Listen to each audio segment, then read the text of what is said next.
Hi everyone, welcome back to our YouTube channel. So today I want to look at cost of building a five-bedroom maisonette. Building a five-bedroom maisonette in Kenya is considered a premium residential investment because of its large size, double-story structure, and a modern finishing requirements. Many families prefer maisonettes because they maximize space while offering privacy and a luxurious appearance. So, in 2026, the average cost of a building, a five-bedroom maisonette in Kenya ranges between 10 million and 25 million Kenyan shillings, depending on location, size, design, complexity, and finishing standards.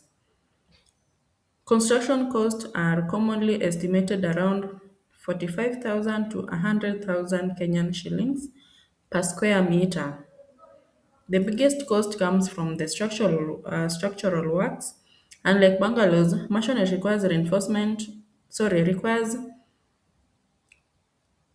require reinforced concrete slabs, stronger columns, beams, and a staircase to support the upper floor.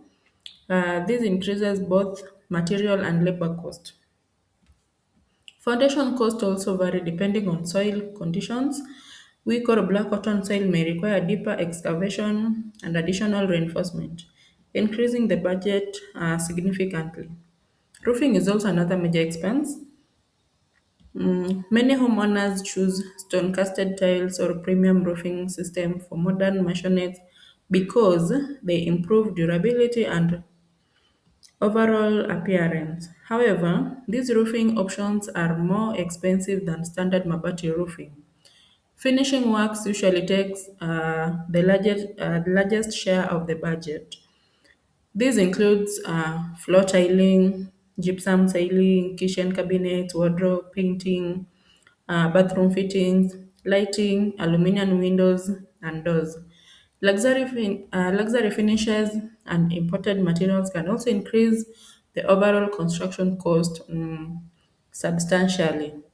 Location also affects pricing. Building a maisonette in Nairobi, Kiambu, Mombasa, or Kisumu is generally more expensive due to higher labor, transport, and approval cost. Rural areas may reduce labor expenses, but transport costs for materials can still affect the final budget. Professional fees should also be planned carefully.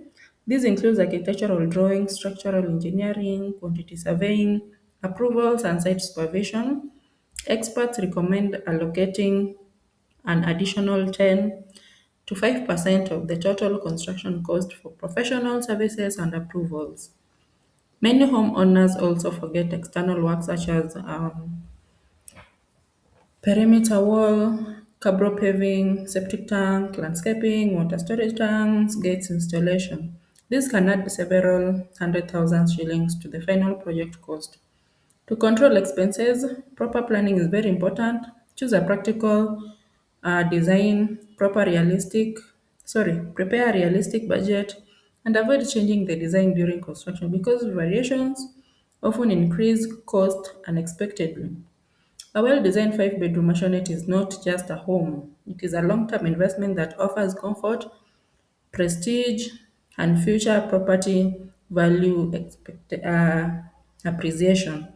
If you are planning to build a five-bedroom maisonette in Kenya, kindly contact us today for professional home plans, accurate cost estimation, bill of quantities, and expert construction guidance today. And don't forget to like, share, and subscribe to our YouTube channel and house for more construction and house design insights in Kenya. Thank you.